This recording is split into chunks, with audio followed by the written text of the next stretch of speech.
Okay, good evening. This is a meeting of the Water Pollution Control Authority for the town of South Windsor on Tuesday, February 1st, 2022.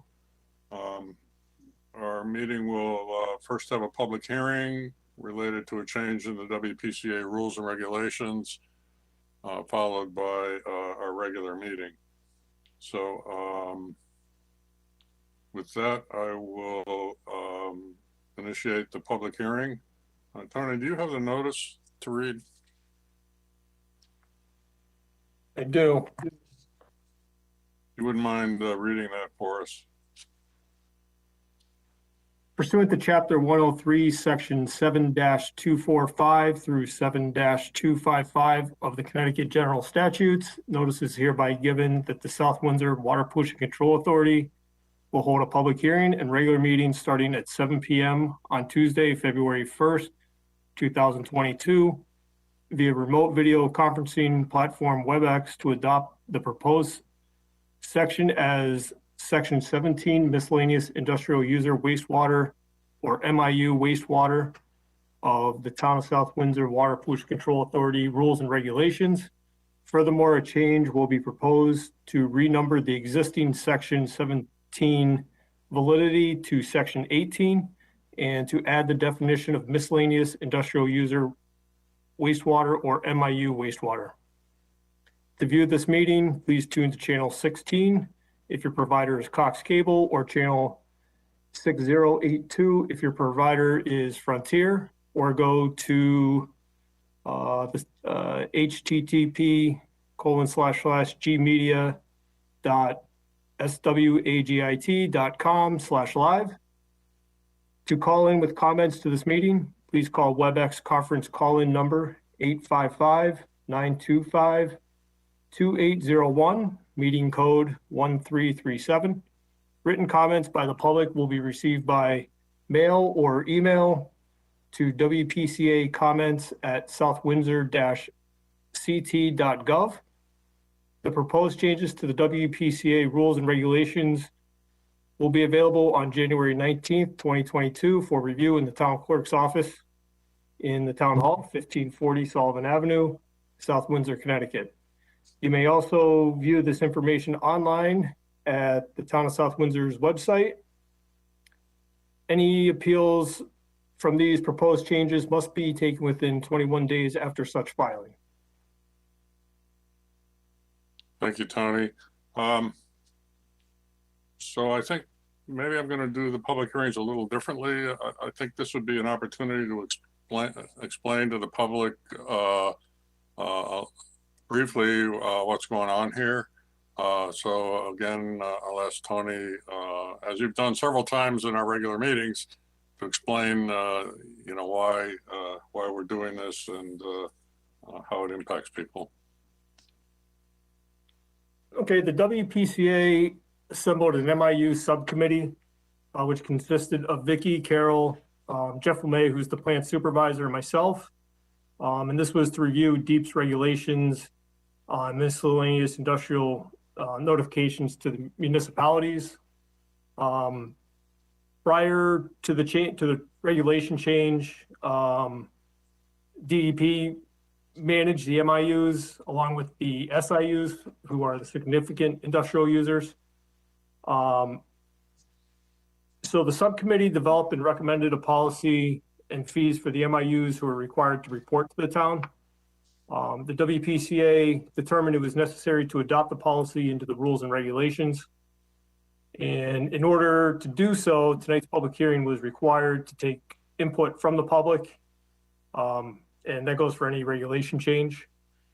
So as we move forward, further discussion and action will be taken at the regular meeting in March. So tonight is just for the public's input and for the WPCA to consider their comments. All right, thank you. Do we have any members of the public who wish to speak to us about this, either on the telephone or online? Mike?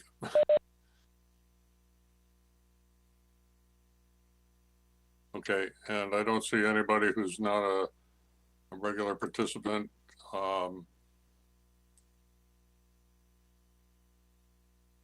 Okay.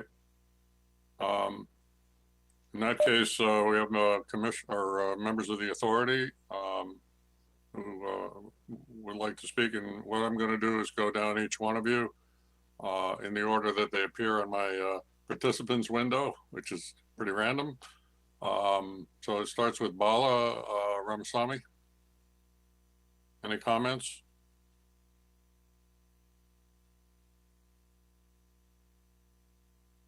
No comment, Steve. Sorry, I was on mute. Carol Frederick. No comments. David Basile, you're an alternate, but welcome to hear your opinion. Sure, yeah, no comments at this time, Steve, thank you. Jim Murray.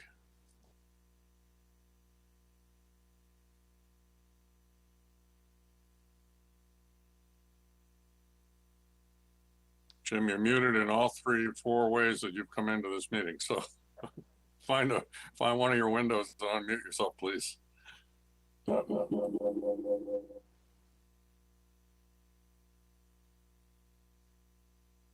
And any comments? No. Okay, thank you. Joe Body, No comments, thank you. Toby Lewis, No comment. Vicky Poliulis. No comment. All right, so is there any reason anyone sees that we need to continue this public hearing to another meeting? And if so, raise your hand. Is seeing or hearing none? I will now close the public hearing. Time is 7:10 p.m. We now return to our regular agenda.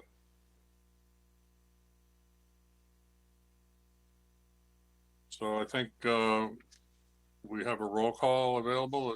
Are you, Tony, you covered with the roll call?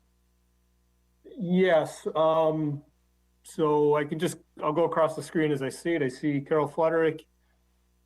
I see Steve Wagner, Joe Body, James Murray, David Basile, Bala Ramasamy, and Toby Lewis. So I have eight people, and I know Mike Lyon was going to be out. All right. So I think we have all the regular members attending. So there's no need to seat any of the alternates. However, you're still welcome to comment on business that's going to come up. Okay. So item B on our agenda is acceptance of the meetings of the January 4, 2022 meeting. Does anybody, I have provided comments to everybody with one section that needed a little bit of clarification. Other than that, are there any other comments on the draft minutes?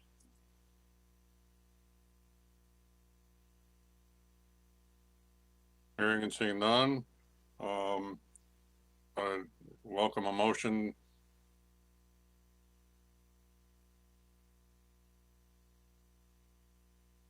Yeah, motion to accept the minutes. Okay, we have a second. Second. Okay, so Joe Body has moved to accept the minutes, and Carol Frederick is a second. All right, is that going to be as amended? As amended? I Yes. assume you're talking as amended. Yes. Yeah. And Carol? Yes. Okay. So now we'll take a roll call vote. I guess I'll go through that. Bala Ramasamy, your vote? Just raise your hand. You don't have to unmute yourself, I guess. Okay. So I see a yes. Yeah. Carol Frederick, I see a yes. David Basile is not voting. Jim Murray? Yes. Okay. I don't know what, if you're voting no, put your thumb down, okay? Joe Body? I guess you're an alternate, right? I'm sorry. Toby Lewis? Yes. And I think that, and myself is a yes, so the minutes pass unanimously. All right, so now we're on to new business, item C1, which is election of officers. Just so everyone knows, we have actually if we look at our regulations, there are 3 offices. We have the chair, the vice chair, and the secretary. Even though Ether does most of the actual work as a secretary, we do have to have a secretary among our membership. I guess we'll take nominations for the chair. Carol? Motion to nominate Stephen Wagner as chairman of the WPCA. Okay, thank you. Is there a second of that nomination? Yeah, I'd like to nominate Toby Lewis. Okay. So let's see, we have a nomination for myself, Stephen Wagner. I haven't heard a second. Second. Okay, Bala has seconded. And now we have a nomination for Toby Lewis. Do we have a second? I'll second it. I don't know if I can as an alternate. I think this is all just regular members at this point. Mm-hmm.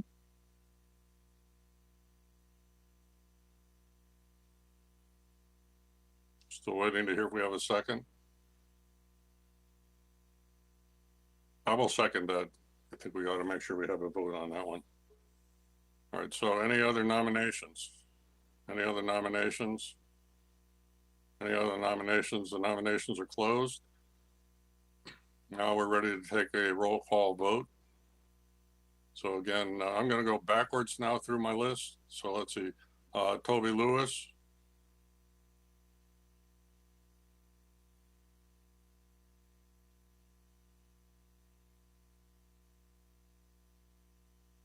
Yes, first for Toby. Jim Murray.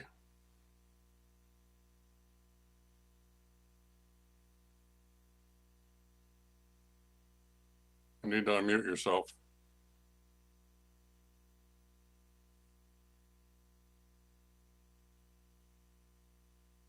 Can you see me?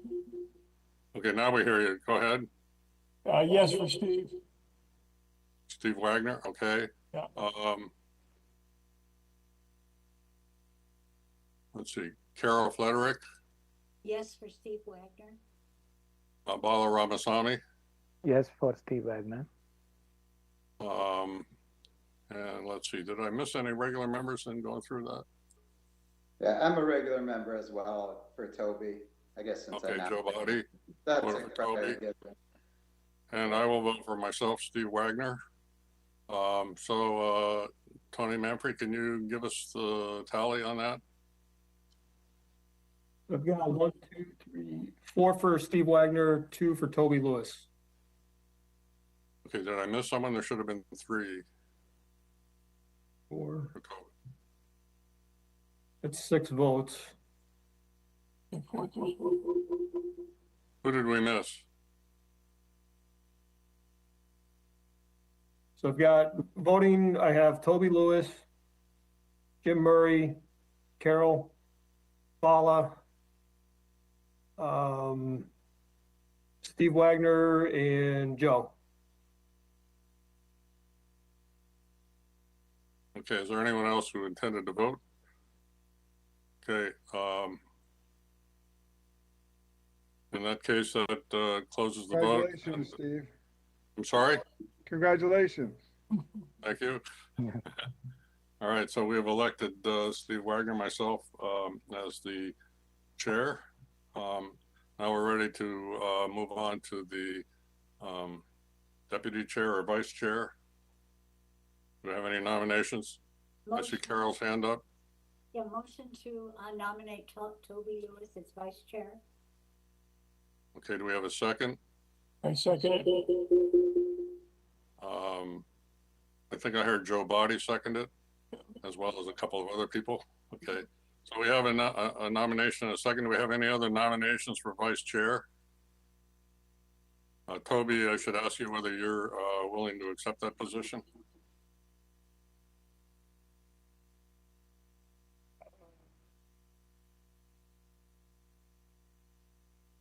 I respectfully decline. I'm sorry. I should have Okay. spoken up sooner. I was pondering it. All right, in which case we need additional nominations.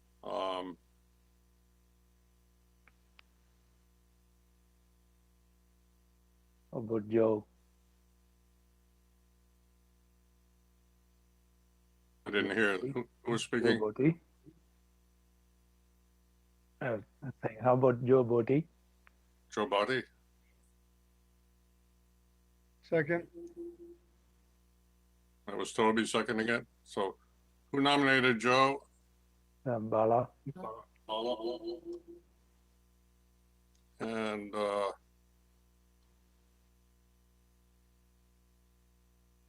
we have a second from I second it. Carol Frederick. Just want to make sure Joe is actually a regular member, right? I'm getting a little confused here. Okay, I am, yep, okay. So, are you willing to accept that position? I am. Okay. Any other nominations? Any other nominations? Any other nominations? I'm ready to hear a motion to close the nominations. So moved. And we have I'll second that. We have a motion and a second to close the nominations. All in favor? Aye. Aye. Aye. I guess we should officially take a roll call. We're starting to do that on all the town business, so we'll start at the top of my list this time. Carol Frederick, Yes. Dave Basile, you're an alternate, right? Jim Murray. Yeah. Joe Body, Yes, Toby Lewis, yes, we'll pass over. So, and myself, Steve Wagner, yes. So, the nomination, is approved and, Hey, Steve, should I be part of that roll call as an alternate or no? no, I don't think we have any alternates seated right now. I thought you did. Oh, I'm sorry. Are we missing somebody? Yeah, you haven't called me as an alternate, or am I good? You guys not need me or what? Okay. I guess I'd like to You're an know. alternate. Okay, we'll accept your vote. well, she didn't vote initially, she didn't vote before, I wasn't allowed to. right? Yeah, I think we're regular members only can vote. Mhm. Okay. Tony, would you give us the tally? Yeah, somebody has to sit in for Mike Lyon. Yes, right, yeah. That's who we're missing. Mhm. But just But, a Okay, well, in which case I'll appoint Vicky Polialis to sit in for him. I'm not sure whether alternates, it's a little unclear in our regulations whether alternates are allowed to vote in this particular If action. an alternate is sitting in a meeting, then they are the same as a member sitting in a meeting. Yeah, that was my understanding as well. So I know that on other commissions, that's not the case for nominating officers, but I'm going to rule that Vicky is an appropriate person to vote in our election of officers. And your vote? I'm good. Yes with- or no? I'm good. Yep. Yes. Okay. Yep. So the nominations are closed, and we have now elected Joe Body as our vice chair. And now we need a nomination for secretary. I nominate Carol Fledwick. I'll second that. Okay. Oh, we nominated Carol Frederick and seconded that. Carol has taken that role on in the past. Just so you know, I'm the secretary for the Planning and Zoning Commission, so not much to that, but it's an important position. Do I have a second? Yeah, I second that. And that was Vicky. Mhm. Any other nominations? Any other nominations? Any other Go ahead. Do we have a motion to close the nominations? So moved. second to that? I'll second that. I can second things. All those in favor of closing the nominations, Aye. we'll take a roll call again. Sorry to have to do it that way, but that's the way we're doing things now. Paula, Yeah. Yes. Carol, Yes. David. Oh, David is an alternate. I'm Yeah, I'm sorry. an alternate. Jim Murray. Yes. Joe Body, Yes. Toby Lewis, Yes. and Vicky Poliolis. Close, yep. Okay, so the nominations are closed, and we have now elected Carol Flederick as our secretary. Thank you, Carol, for being willing to stand up for that. Thank you. All right, we can now move on to item C2, which is the CCTV equipment sale, and that also involves a vote. And Tony did send out to everybody the draft motions. So, Tony, would you like to explain a little bit what's going on here? Sure. I included a memo in the agenda packet, just kind of briefly outlining what the situation was. We have, in this year's budget, we had WPCA appropriated money to purchase a new CCTV inspection camera, which we've purchased and we've taken delivery of. We took delivery of that last month, and we've currently we recently just installed it into our existing camera van. And to make room for that, we obviously took the old equipment out, and that's in storage at this point. The vendor offered us a $5,000 trade-in value, which was, I thought, very low. So we decided to hang on to it. And I reached out to other municipalities that may be interested in the equipment. It turned out Suffield was interested, and they've been looking for some camera equipment. They contract all their camera work out, so they were just looking for a relatively inexpensive unit that will work in emergencies. So we negotiated a price of $7,000, and if the authority approves the sale of the equipment, the Suffield WPCA will approve the purchase of it. If both authorities are in agreement, we can sell it. And it was my recommendation to move forward with that and approve the sale for $7,000. It's going to help out both municipalities. We get an extra couple $1,000s, and they also get a good price on a camera that will suit their needs. I'd like to make a motion to approve the sale of the replaced sewer closed circuit television system to Suffield for $7,000 upon the purchase approval of Suffield Water Pollution Control Authority. Thank you, Toby. Is there a second? Second. Carol Flederick seconds it. Any other discussion from members of the authority? No. I think the best thing is just to speak up if you have a comment. I haven't heard any comments from other members of the authority, so I'm ready to take a vote. And again, we'll do this by roll call. I'm going to start at the bottom of my list this time. Vicky? All set? Yes. Toby Lewis? I made the motion, yes. Okay. Joe Body? Yes. Jim Murray? Yes.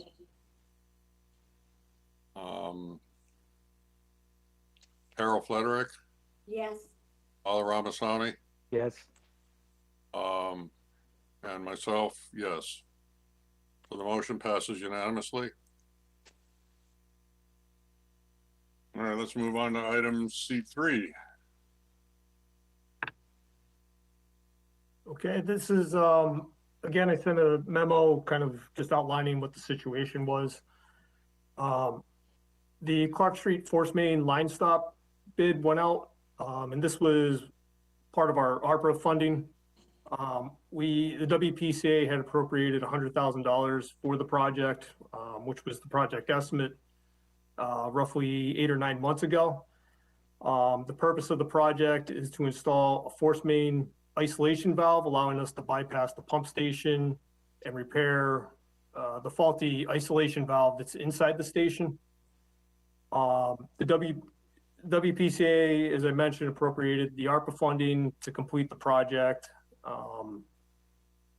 And let's see, we bid the project in January and we received the bids.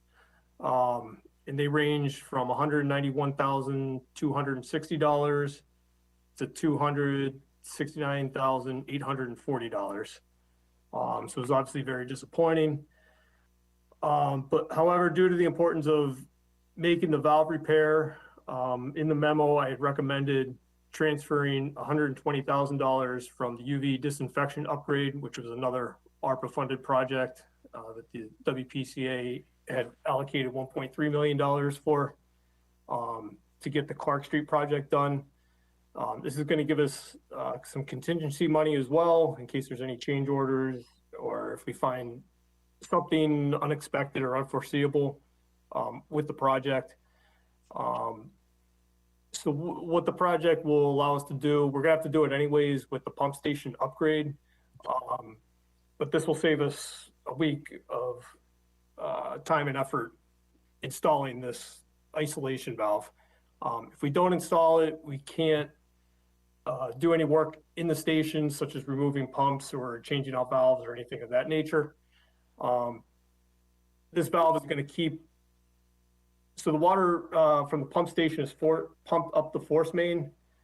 It's a mile-long force main. I think there was 60 or 70,000 gallons of wastewater. It's contained within the pipe. And the valve is going to hold all that water back from flowing backwards. So that's why I feel that it's necessary to get this project done. And I'd like to see the authority approve transferring the funding over. If there's any unexpended funds, we can always transfer that back over to the UV project.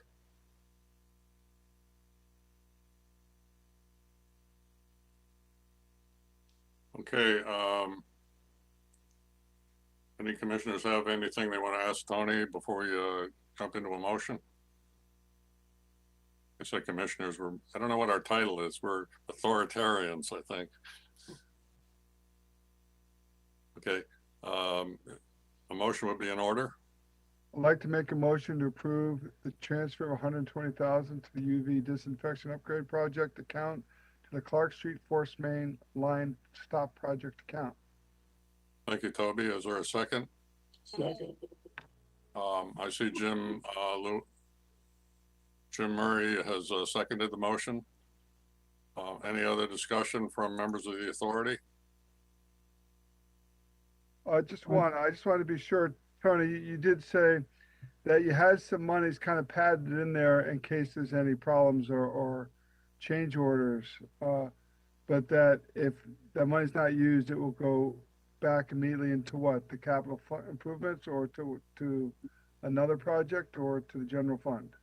That'll be up to the authority. And if there are any extra monies left, I'd recommend to the authority to transfer it back to the UV project. Thank you. That's why I asked the question for the public's sake. Okay, yeah. Yep, it's all ARPA funding, so we'll keep it with ARPA projects. Okay. Any other comments or questions from members of the authority? All right, in which case we will proceed with the vote. Aye. Paula, Yes. Carol, Yes. Jim, Yes. Joe, Yes. Toby, Yes. and Vicky.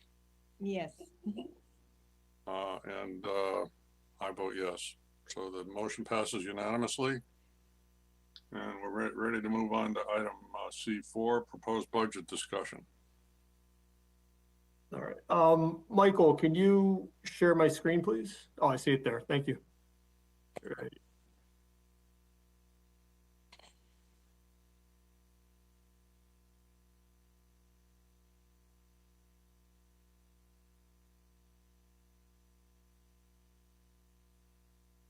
think maybe, Tony, you have to take, click something to make your screen come up. Yeah, I'm working on it. This is my first time doing the sharing of the screen. Unfortunately, on Zoom, there's a button at the top of the screen. I forget what it is in WebEx. All right. Mike, maybe you could give us a little advice on how to proceed here. There we go. You still see me, or is it? Oh, we got it. Nice job. Okay. Thank you. Looking good. All right, very good. All right. All right. So what I wanted to do was just briefly go over what the budgets are. Mainly we have a lot of new faces on the authority this year, so I just wanted to kind of just give a 10,000-foot view of the budget, what they are and what you're looking at. So the WPCA approves the WPCA operating budget, the WPC, which is the treatment plant's operating budget, and also approves the sewer use fees and benefit assessments, connection charges, capacity charges. In the coming months, you're going to see a fee sheet that will eventually go to public hearing, and then that's going to be something that is going to be voted on. And just to keep in mind, WPCA and the WPC budgets are self-sustained through sewer user fees. I also should mention the WPC budget, so the facilities budget that covers the treatment plant, pump station, operation and maintenance, debt service budget, capital improvement, replacement and operating reserve funds as well. So the revenues, the graph you see here is just the O&M expenditures, which includes the debt service compared to the revenues over the last 5 years. And it doesn't include the CIP and reserve funding. And that's why you see such a big gap with the revenues and expenditures. Expenditures isn't including the CIP. However, over the last 5 years, we've always had a little bit to put into the reserve funds. And that's why they've increased over the past several years. As I mentioned, the majority of our revenue is generated through the sewer user fees. We also get a good chunk from the benefit assessments, connection and capacity charges. And then we have also other miscellaneous fees such as septic dumping and that sort of, those sort of fees. This is where we are with our replacement reserves. We do have 2 reserve accounts. We maintain a replacement reserve and a capital reserve. The replacement reserve is 2% of the facility assets. And currently our benchmark, where this number, so right now we're at $1.9 million in that reserve, and our benchmark is $4.4 million. On the capital side of things, this is the operating reserve has been established to offset the variation in revenues. So basically, if there's any, this kind of stabilizes the sewer user fee. If there was going to be an extreme purchase at some point, we would draw off the capital reserve to stabilize sewer user fees. So there's not, if you look at years past, before this fund was created, the sewer user fee went up and down. Some years there may have been a $30, $40, $50 increase, and then there may be a $30 decrease. So this fund was created to help stabilize that so residents can plan a little better than what they could have in years past. And I should mention that the capital fund is fully funded at this point. Our benchmark was just under $1 million. And in September, the authority approved transferring money out of there and just maintaining the $1 million balance. The user fees, You have a graph here. This is just our last 5 years of sewer user fees. For 3 consecutive years, we've had a $415 user fee. And that's for the residents. For residential rates, it's a flat rate. It doesn't matter how much water you use. On the commercial industrial side of things, we do consumption based. We have about 360 commercial accounts that we maintain and work through. We're actually working on a commercial billing as we speak. That's going to be going out soon. So as we go through this budget process, things that need to be considered are the rising cost of labor, the rising cost of operation and maintenance of the facility and parts and equipment. We have a lot of aging equipment that needs to be maintained. And a big thing that we've focused on in the last probably 3 years now is the rehabilitation of our pipes. A lot of the infrastructure was put in place in the 70s with the clean water funding. And a lot of this equipment has the pipes, I should say, have a 50 to 75 year lifespan. And we're coming right up on that 50-year mark, and we're starting to see the deterioration and the signs of aging. So the WPCA has been really a lot of foresight and has put a lot of money into the capital improvements. We try to budget about $1 million in capital improvements, and that'll fluctuate obviously depending on what size projects we have, but that's something that really needs to be hammered home and a practice that needs to be continued.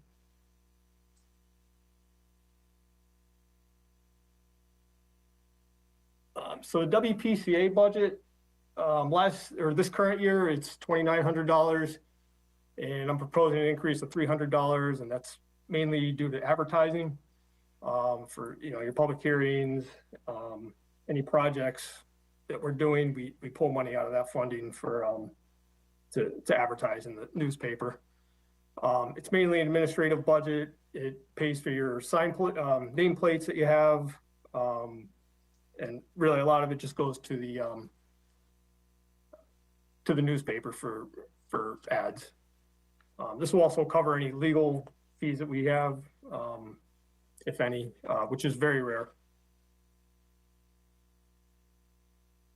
The proposed WPC budget, which is the treatment facility, this year's budget is $4,683,534. Just give you a quick overview. There's the 100 count, which is the salary and benefits, and that's mainly a contractual obligation that we have with the staff. The 200 is materials and expenses, and that's basically the operating supplies and equipment repair increases. 300 contractual services. The big bump in that one is the anticipated sludge hauling increases. This year, our 3-year our contract that we're under for sludge hauling expires in June. So I'm going to be putting out a bid here shortly, and I will have a more accurate number in the next couple months.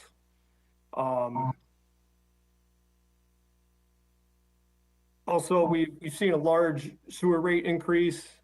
I shouldn't say a large, but we've seen a sewer increase with Vernon, Manchester, and MDC.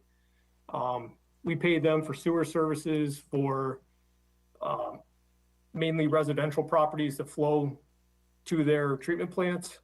And then we're charged for that service. And then in the capital outlay, we have some larger purchases here. We've been looking at electric vehicle, power station and vehicle. We've been looking at sludge tank floor repair. So we've done that. We've done 2 of the 3 tanks. The last 2 years, this will be the 3rd and final tank. On the equipment side of things, we're looking at a new Combination Jet Vac Truck. And this is a vehicle that is, you may see it out on the roads. It's the one we use to clean our sewer pipes, and we use it to remove blockages and that sort of thing. It is a frontline vehicle. We use it pretty often, especially in the warmer months. this time of year, you probably won't see it that often. However, we do try to get it out as much as possible. And as I mentioned before, the electric vehicle, we're still looking at that and trying to narrow it down.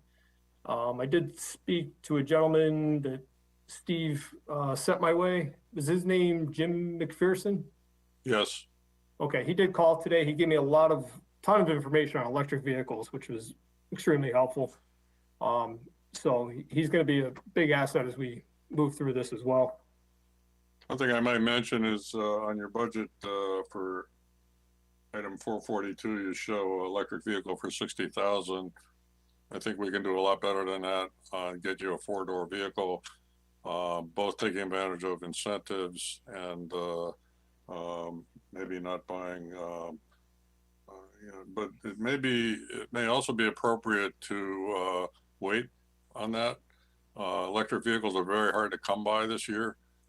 A lot of back orders, and people are reserving the new vehicles that are coming online. So as we go forward, we might want to decide just how urgent is it to replace the vehicle you have. Because I think, first of all, there's a lot of new models coming on that you can't quite buy yet.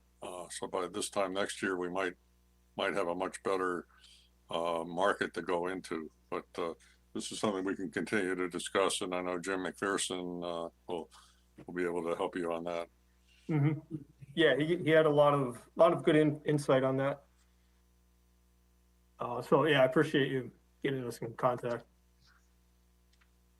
Now the other part of the budget is the debt service. That's listed at $345,000. This is just paying loans that we've taken out over the years. This is a fixed budget. There's not much room to move on that one. And the capital improvement project budget, there's a big number that's going to jump out. It's the 4.7 million that you see there. I did just want to point out that $3.5 million of that is for the Clark Street pump station upgrade, and we're anticipating to get Clean Water Fund loan reimbursement for that. So the $3.5 million that you see on the expense side in the capital improvements, you also see that on the revenue side as well to balance it out. So the real number is really a $1.2 million capital improvement. And the three projects we have there are the aeration tank slide gates. This is a big number. It was, we're estimating $800,000 for this one. And these are the slide gates at the rear of the two aeration tanks. And it's a process control valve that helps us adjust flow to the secondary clarifiers. We're still investigating why they're failing. We're not sure if it was installed improperly with the plant upgrade 12 years ago, or if there's something going on with what's happening. But what we're seeing is the gates are starting to bow, and the welds are cracking and separating. So as we move them up and down, they're starting to jam a little bit, and it's just getting difficult to move them. It's a very critical gate, so this is one of our highest priority projects that we do need to get done. Another project we have in the budget is the odor control upgrade, and we just completed an odor control study. They're coming out with their final recommendations. We did have a meeting with Ty and Bond, who performed the study for us. They took several air samples around the treatment plant and the surrounding neighborhood, which is largely residential and agricultural. So they're coming out with their recommendation, and that's something we're going to be looking at in the future. And then also is the 2-bay garage and storage area. This is something we've had in the budget, and it's been kicked down the road for like 2 or 3 years at this point. And this is just to house the two vehicles that we park outside. So they're exposed to the elements 24/7, 365. And we also, this will house, just give us some additional storage, which that is needed at this point. So I can open it up to questions and comments. I know that was just a quick overview of the budget. I don't know if you've had a chance to go through it. I'm actually looking. Maybe you could talk a little bit about the revenue page and especially that first line, the sewer user charges. Yes, thank you. Trying to.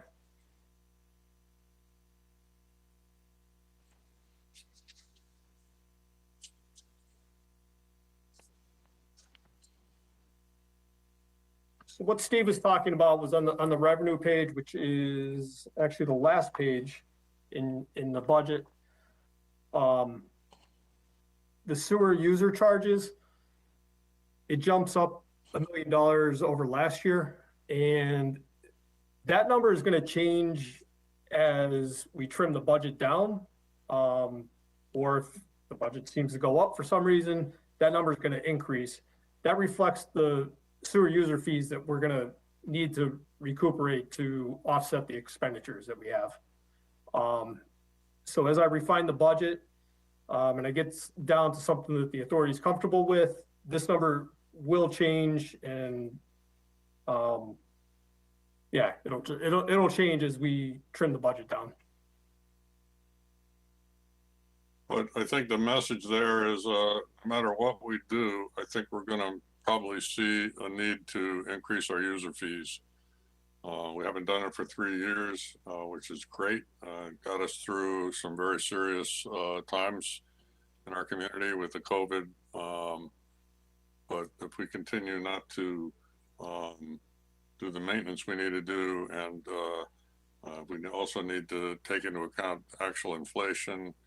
I understand, like, if you look at salaries, there's an assumption of 2% increase in salaries. But we're presently in union negotiations, at least with 1 or 2 of the unions on that issue. Is that correct? That is correct, yeah. So there was a 2% assumption for the salary increases. I think we've seen over that, I mean, even over the last 2 years, it's approaching a 10% increase in the cost of living. And we're seeing a lot of disruption in commodity markets that affect us when we go to do maintenance. So we may be in a situation where it's extremely difficult to maintain the current user fee.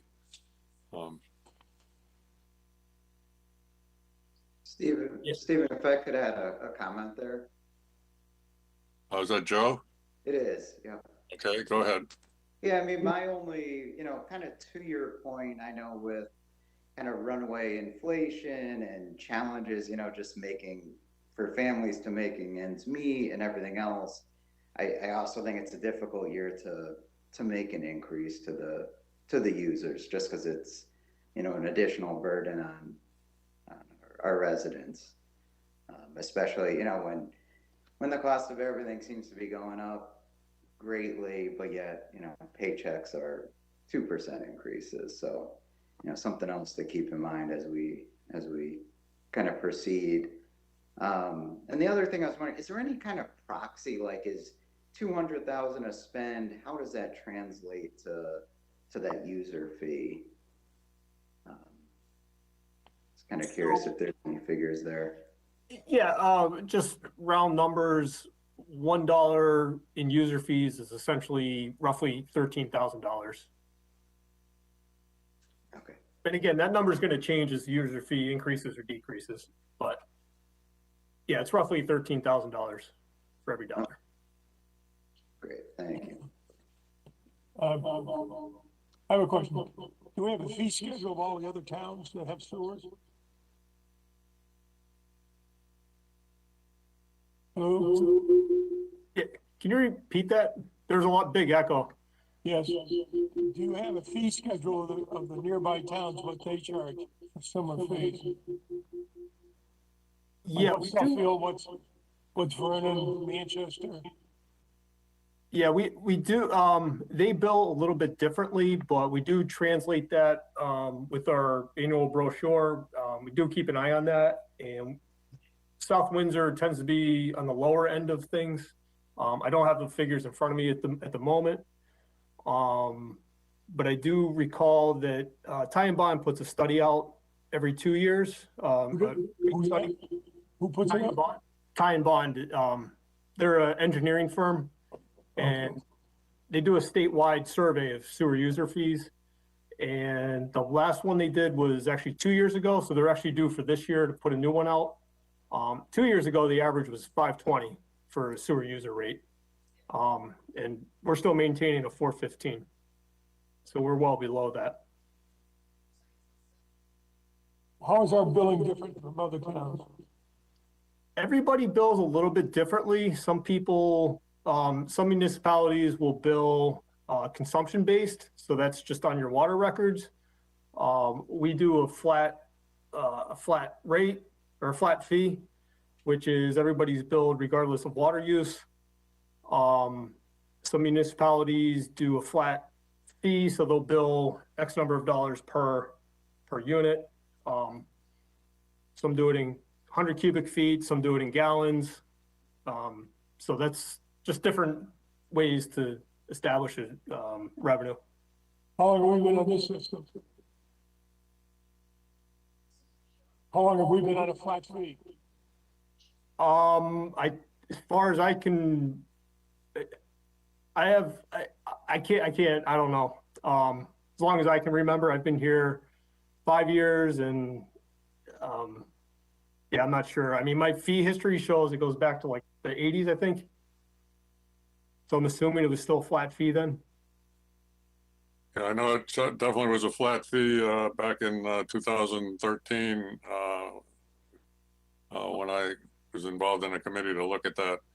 We did have, I mean, I think Toby and Carol, I don't know about Vicky, maybe the only ones who've been around long enough to remember that discussion, but we went through a fairly detailed discussion of changing our rates to be based on water usage. And without going through the whole discussion, there were a whole lot of issues associated with that.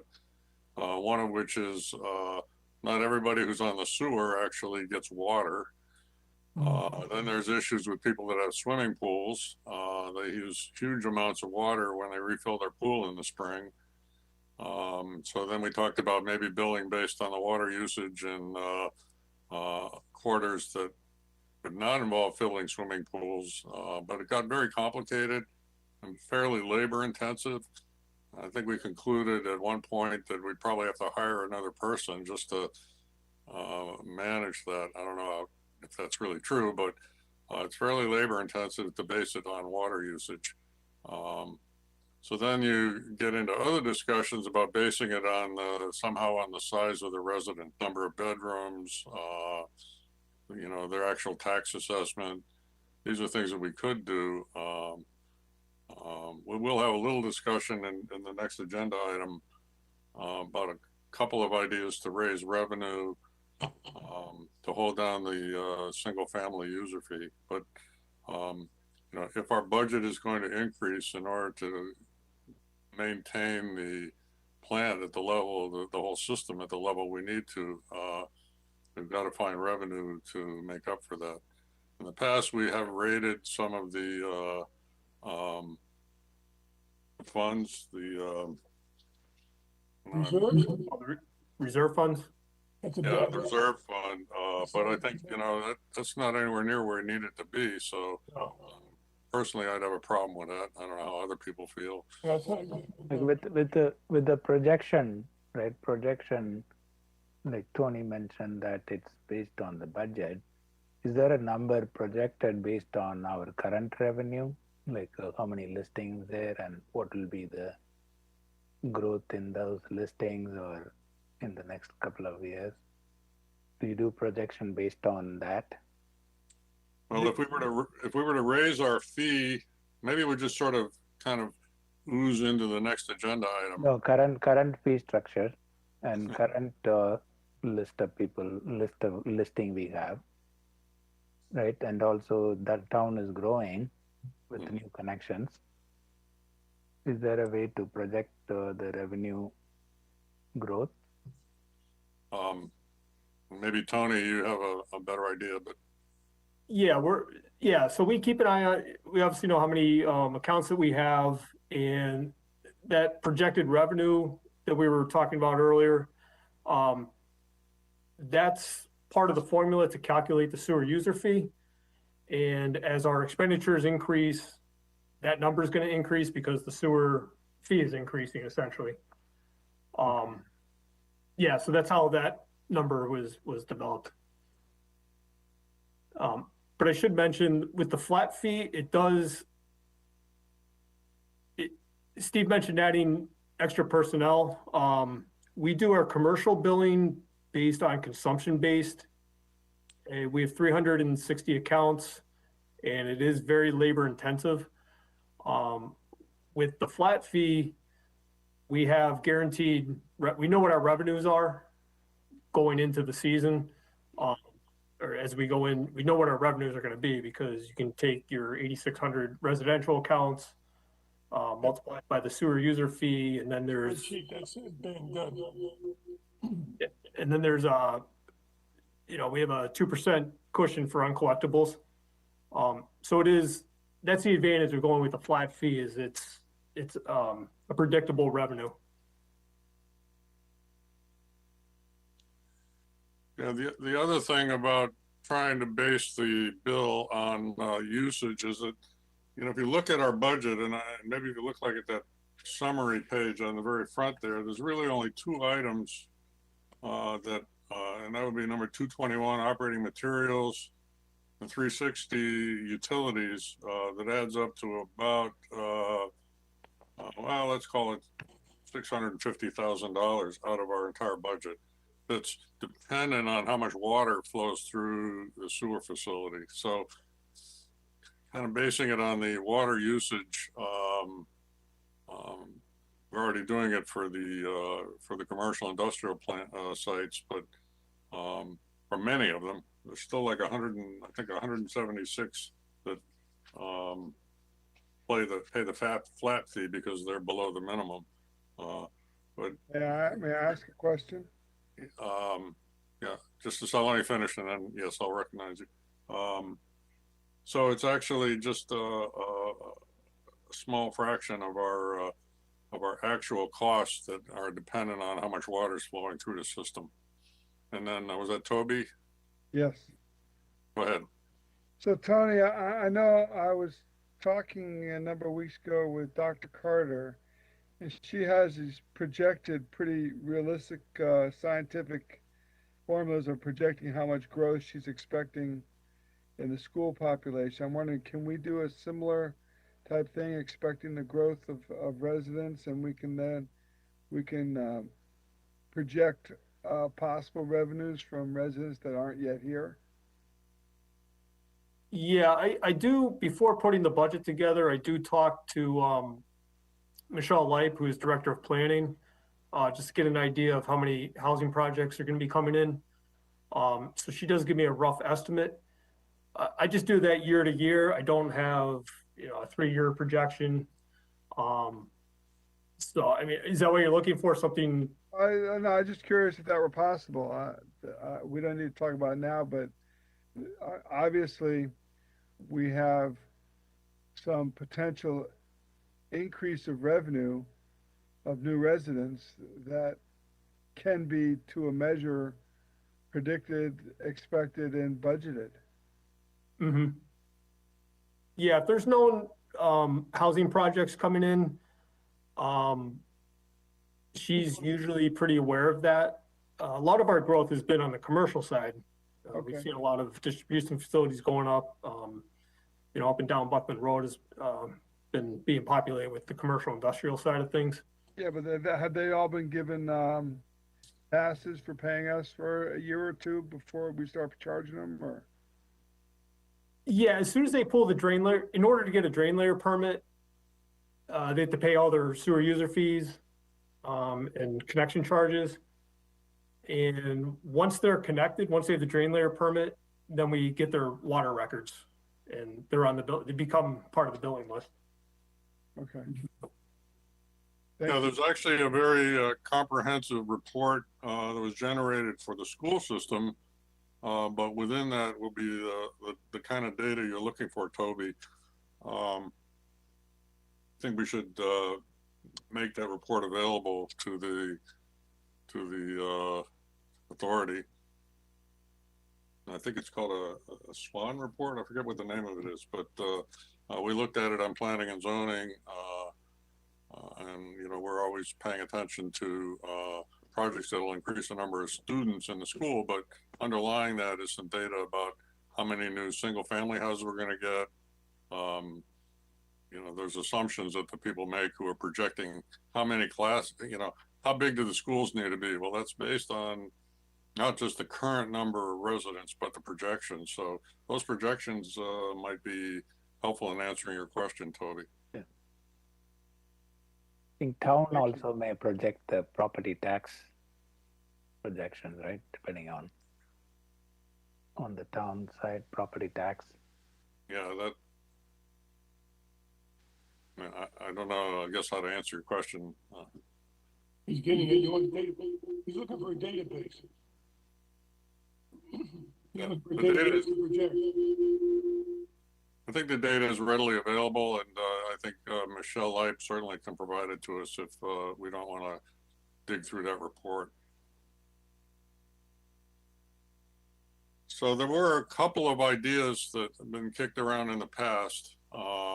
One of which is to, well, first of all, we recognize that houses, single-family houses, are not using as much water as we're being charged for. We're being charged right now for 79,000 gallons. Single-family houses are averaging around, based on a study from several years ago, around 50 to 60,000 gallons. So they are paying a greater share of the cost of running the plant than the commercial side, which is, you know, based on flow. There's also about 176, I think that's the right number, small businesses that are paying the minimum. So they're kind of like the single family houses, in that they're paying $4.15, because even though their flow is being measured, they're below the minimum. So we could, by changing the number of gallons we assume that each house is dumping into the sewer system, reduce in proportion the bill. And then what happens is you have to collect the revenue from somewhere. So the revenue then has to be collected from the business side, from the commercial industrial businesses that are larger, you know, that are using more than 79 or 75,000 gallons. Or the apartments. Apartments are, let's see, I had the number from Tony just a second. Let me pull that up. I think we have 635 apartments. Let me find that. And Right. maybe someone could, maybe my screen could be shared.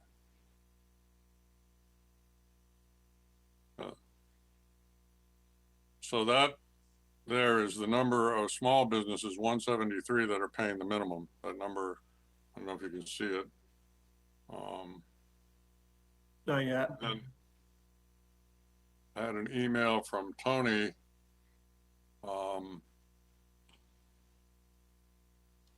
That's the wrong email.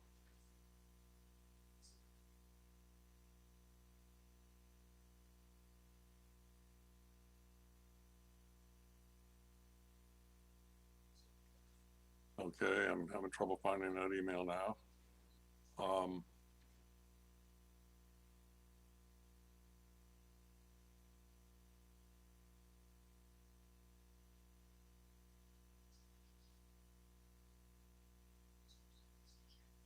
Well,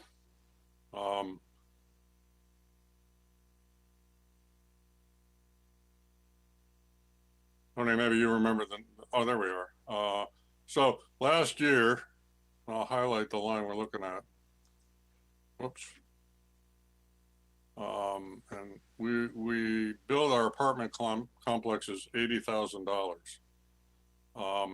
If we build all 638 units at the $415, the revenue would total $264,000. So if we treat them the same as we treat condos, there's about $180,000 of revenue that we could collect.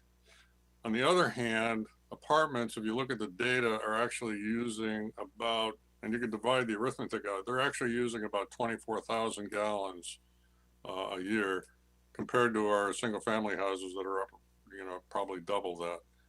So if we wanted to build the apartments on a flat rate rather than based on the usage, because what happens is the facility has a single water flow meter typically, and then the whole facility is treated as a commercial business, and that ends up with them being billed based on water usage, and that's where that $80,000 comes from. On the other hand, if we increase them to the minimum applied to each unit, like we do with condos and with a lot of the small businesses, that would increase to $265,000. So there's some money there to be had, but we've had this discussion in the past, and not everyone's been in favor of moving wholeheartedly in that direction. Maybe we would have to have a rate that depended on the number of bedrooms or something. Any residents with 2 bedrooms or less would be charged at a lower rate or something. So these are all things that we can discuss. And then we turn around, and the part of this email that I want to show here, our commercial billing is affected by the same number that we assume as the flow for individual houses. So if we assume houses are using 79,000 gallons, we use that same number to set the minimum that our commercial industrial customers apply, and that's also the denominator on their rate. So houses are charged $4.15. Businesses are charged $4.15 for every 79,000 gallons. So if that suddenly went down to 74,000 gallons, we're going to collect more money just because we changed the denominator in that equation. So $4.15 for 79,000 gallons generates a certain amount of revenue. $4.15 per 74,000 generates another 6% or so. And generally, if you want to reduce the residential rate by 2%, you can look at the commercial rate for the big businesses going up by 6%. It's like a 3-to-1 ratio. And that's assuming we want to collect the same amount of revenue. So, like Tony said, his calculation did not include the, I think it was, what did I say, 176 businesses that get charged the minimum. So these are things that we could do to increase our revenue. And every year, I think we've been chipping away at that 79,000 gallons. It was much higher before. It was like in 90,000 gallon range. We could continue to chip away at that. We could talk about how we build the apartments. These are areas where we could generate more revenue, with the disadvantage that obviously whatever we do creates winners and losers. So I'll stop talking and see if anyone had any comments or thoughts.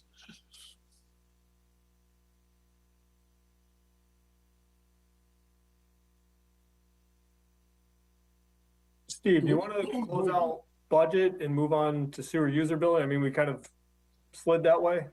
Yeah, that's what I was saying. Is we've kind of eased into that discussion anyway. So we're really on C5 now, sewer user billing, and we don't have a number exactly now, but we can ask Tony to do calculations for us, and I can help him. I'm a master spreadsheet user, so we can calculate the effect of these things. But I think philosophically, we need to know, are we interested in that $180,000 revenue that we could collect from apartments? Are we interested in the, getting the 2% benefit? And then whatever we don't do in those two areas, we're probably going to want to increase the user fee to continue to maintain our facility, pay our staff, and so on.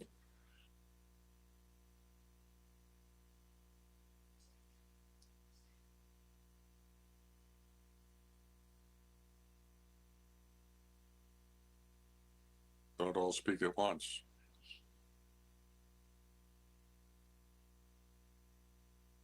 With the budget, when will we know? Like you said, Tony, you said some numbers you're going to double check and confirm.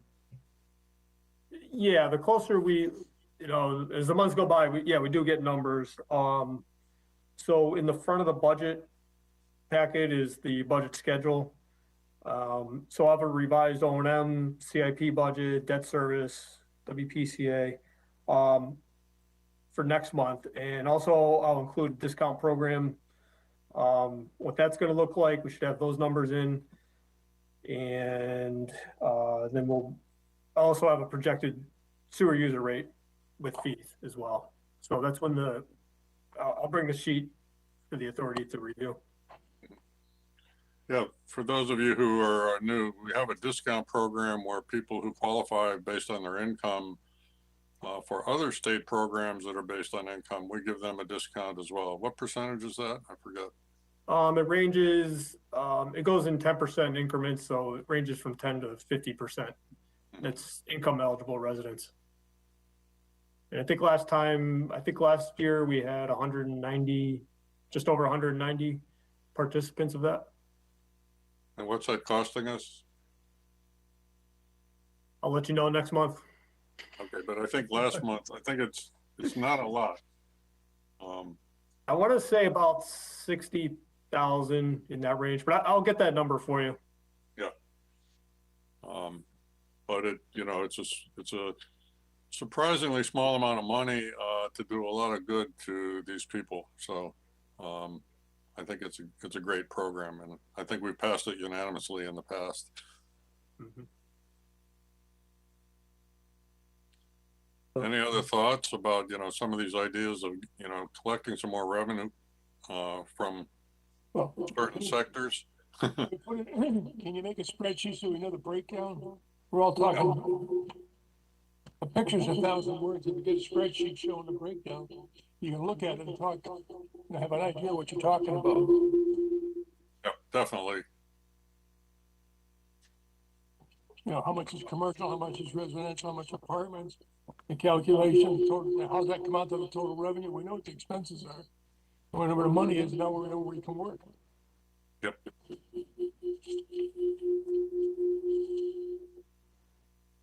It's almost, for me, it sounds like the apartment issue, even though it's related to the additional budget increase.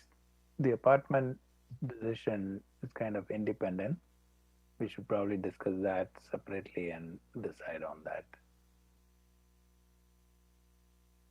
Right. Mm-hmm. I mean, is this something that the authority wants more information about, what the actual impact of that is? I mean, we have a rough idea now based on last year's rates. A lot of our calculations will be, had we done this last year, what would the picture look like? What would everyone's contribution be to our budget? When will we know, Tony, about the union negotiations and any salary changes that result from that? We should be opening negotiations in the relatively near future. And the way that it works, if we don't come, their contract expires in June 30th. And if there isn't an agreement in place by that time, then there'll be no changes to their salary and benefits. And upon the agreement of the contract, then the back pay will be owed. So that's how that's going to work. So if it's a quick negotiation, we'll know by by budget time. If it's gonna be a drawn out negotiation, it might be a year.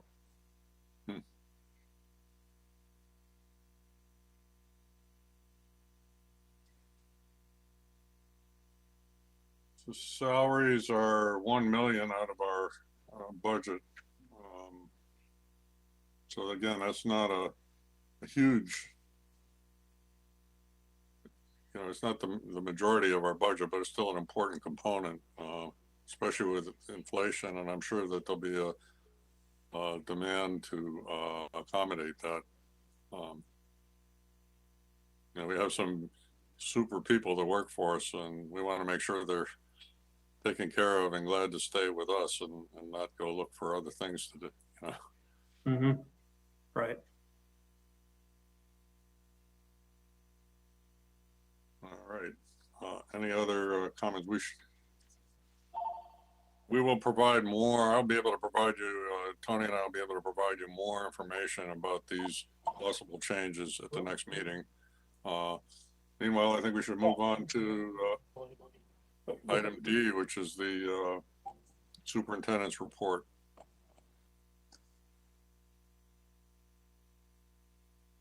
All right. So we have some really good news to announce. The EPA Regional Wastewater Treatment Plant Operator of the Year award went to Jeff LeMay, who's the plant supervisor. He began his career in wastewater as an operator one for the town of South Windsor, and this was in 2013. In 2019, he was promoted to plant supervisor. So in that short amount of time, he was able to earn his Class 4 wastewater license, and through his hard work and dedication to the town and to the facility, was promoted. He's also served as the vice president and current president of the Wpca Association, and he was also instrumental in working with DEP on the MIU permit and the merger of Wpca with the CWPCA, which is merging into Connecticut WIA. Those are just organizations that promote wastewater. They deal with government affairs. They deal with other topics within the wastewater field. So Jeff is not only a leader with our organization, he's also a leader with the associations and at the state level as well. So I honestly don't know what I'd do without him. He is a top-notch employee. And everyone's really proud of him and this accomplishment and recognition. So very happy for him. And he received his award at a banquet last week, I think it was. So that was really good news. For the Platte Hill project, that's the solar farm. Solar farm is online. It's applying energy credits to the treatment facility. The project is going to deliver 33% of its net metering credits to the facility with expected energy savings of $500,000 over the next 20 years. We also continued our talks and investigation into the battery energy storage system. Jeff and I met with Titan Energy and Con Edison to look at potential sites at the treatment plant. We found 2 potential locations near the generator where they'd be able to tie in the battery unit. There seems to be enough room. So we're continuing our discussions with them. I think it's going to be, things are looking promising at this point.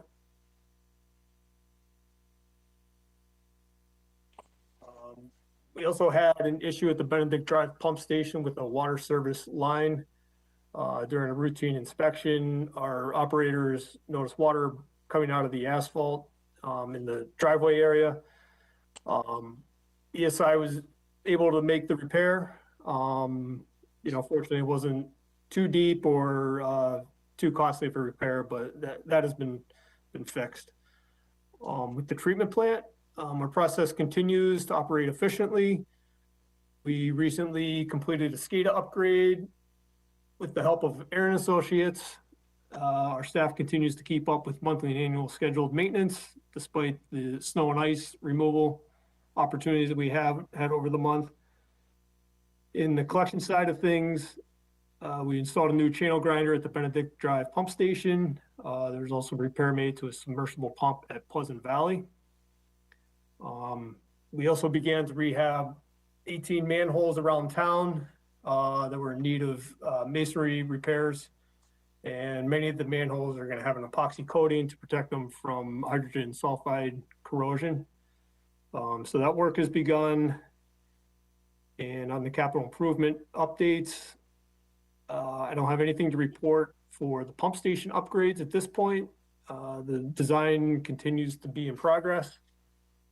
For the phase 4 project, it did go out to bid. The closing date is February 23rd. And both parts 1 and 2, part 1 is locally funded, so WPCA appropriated funding for part 1 of phase 4. Part 2 is separated because we're using ARPA funding for that. So both parts of phase 4 are included within the bid that's out. They've been clearly separated, so upon the project being audited, it'll be clear that local funds paid for part 1 and ARPA funding paid for part 2. That was one of our things to keep that separated. So moving on with the ARPA projects, the UV disinfection, we executed an agreement with Weston & Sampson, who's the engineering firm, for the design, bid administration, and construction oversight of the disinfection system. The Clark Street line stop that was discussed earlier in tonight's meeting. VMS construction out of Vernon was the low bid at $191. WPCA, I guess I can report, has moved $120,000 over to that project. So we will be moving forward with them. And for the collector of revenue, she's been really short-staffed this month. There's been some issues that they've been dealing with. So I didn't receive a collection report again this month. It looks like things are going to be straightening out there. So we'll, I didn't provide a report last month either. So I'll be sure to get a 3-month report for the authority as far as collections go. And I can take any comments or questions at this time. So let's ask if there are any members who do have questions. Nope. That Jim, Yep. you seem to have 2 pathways for sound, and I know you've got 3. Yeah.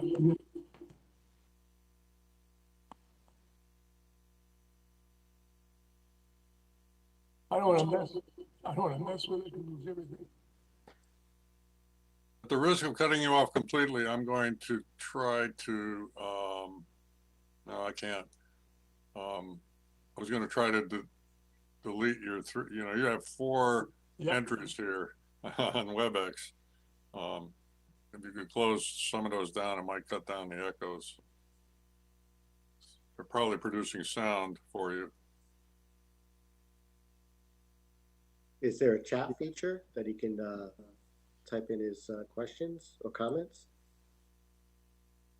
I mean, that's another option, is to use the chat, trying to avoid making people type, but there is a chat window.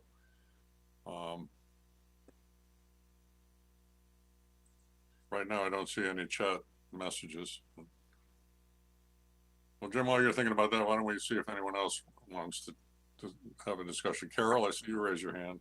Yes, I was wondering if you could send out a congratulating notice to Jeff LeMay and say, saying how proud we are about his accomplishments. Yes, I could put something together. We've done similar things in the past for operators that have been recognized. Thank you. I'll appreciate that. So why don't you draft something for us for the next meeting, and then we'll vote on it then. Okay.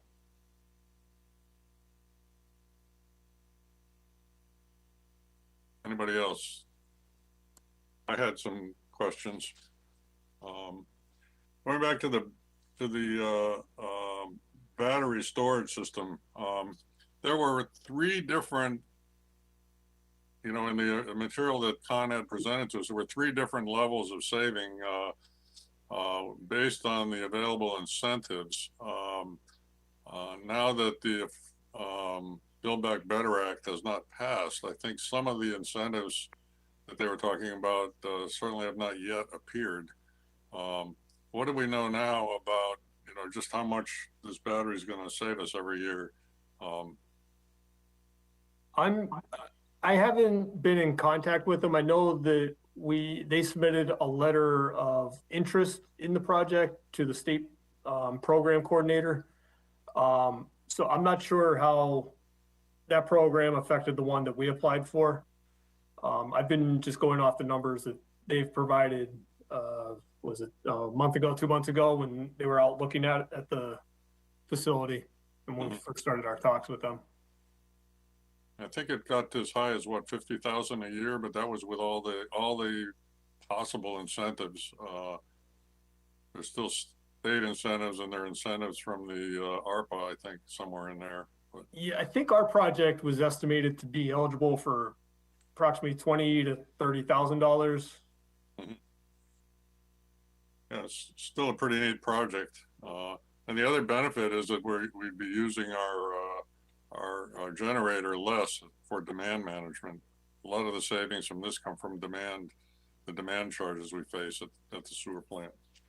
Right. We do have a similar program where when Eversource needs to shed power, they can give us a call and we go on generator power. So yeah, you're correct where we won't be paying overtime. A lot of the events happen later in the evening, or not necessarily evening, but later in the afternoon. And sometimes we'll have to keep people on call when the generator's running, plus the fuel we're running.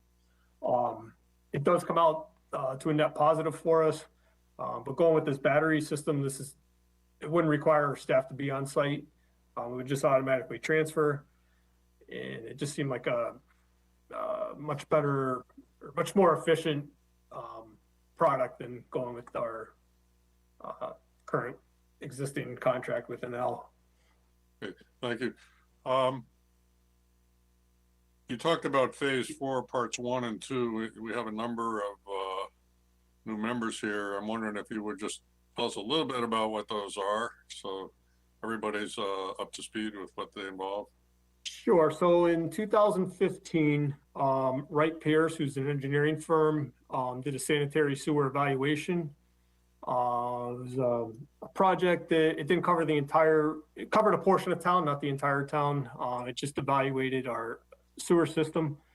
And they broke the project into 4 phases to make it easier to pay for over time. We've completed the first 3 phases, and now we're working on what's known as phase 4. And I had further broken that up into 2 parts, just to keep it more economical. So last year we WPCA budgeted $750,000 for that. And with the ARPA funding, we're planning to do phase 4, part 2 with the fiscal 23 budget. But with the ARPA funding, we were able to fund it this year. And the project includes approximately 40 segments of pipe to reline. It ranges from 8 to 30 inches. And there's also 24 manholes that are due for rehabilitation in various, they're in various states of decay. So each manhole is evaluated and is spec'd out for repair. So that's kind of it in a nutshell. It's just more pipelining and manhole rehabilitation. All right, thank you. Any other comments or questions? Okay, then we'll move on to item E, public participation. Mike, do we have any members of the public hoping to participate? Okay, thank you. Items F and G, bills, change orders, disbursements. G, unfinished business. H, executive session. We have nothing there, right, Tony? I have not received anything. Okay, and then item I comes up, and I know Toby is always anxious to get to item I. Toby signed off at 8:18. I think he had something in the chat function. So he had to run. Someone else is gonna have to step up to do the duty. I'll make a motion Second. to adjourn and have some dinner. That's Vicky, Polialis, Second that. and Bala is, seconding it. Yeah. Yeah. All in favor of adjourning? Aye. Any opposed? Speak up now. All right, we are adjourned. Thank you. Thank you. Thanks, everybody. Thank you, Bye. everyone. Good night. Bye. Have a good night. Thank you.